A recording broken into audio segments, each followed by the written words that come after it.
The market is acting way too calm for how many things could go wrong between now and November. SPY gapped up at the open today and jumped all the way up to 772.47 just to fill this gap before pulling back all the way to 769. All of this despite the VIX dropping 6% today and almost filling this second gap that was created from Friday and Monday's action. That's not necessarily comforting. The VIX is saying investors aren't very worried right now. But when you look at everything coming at us, inflation, interest rates, the Iran war, Japan yen carry trade, the overheated AI trade, a weakening European economy, and the midterm elections, this level of calm just doesn't match the amount of potential risk in front of us. If volatility is still getting crushed and the stock market still can't sustain this rally, there's an important story. The market is receiving the benefit of lower implied volatility with VIX at 1488 and lower interest rates. But buyers still aren't powerful enough to push SPY through this resistance here, which was our all-time high of 779. And yesterday, semiconductor stocks got rocked down 4%, and today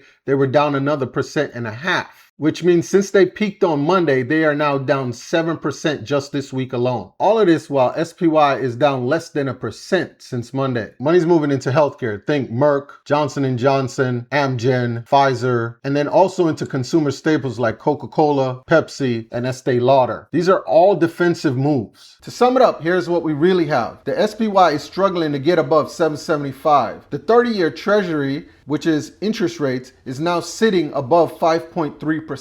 The Treasury is also expanding its bond buyback, meaning they need to buy the bonds back to keep the market afloat. The yen carry trade is vulnerable. Now, all the money that was borrowed out of Japan now needs to get paid back. We also had a report today that European weakness is also coming into their markets. So they're going to have to deal with inflation and interest rates of their own. And then lastly, our midterm elections are just ramping up, with primary elections being wrapped up yesterday. But none of this uncertainty is showing up in the VIX volatility just yet. VIX futures, however, is showing 17.6, while we're currently on the VIX, as we just saw, at 1488. That doesn't mean that the market crashes tomorrow. It means volatility looks cheap right now compared with how many things could really shake the market up between now and November. And when it starts to rise, the market will turn. But this is why I added a new put position that expires in March. I bought the March 2027 775 put, which was going for $34 a share. So this is $3,400 per contract. Now let's watch VIX and see if it pops with all of this extra uncertainty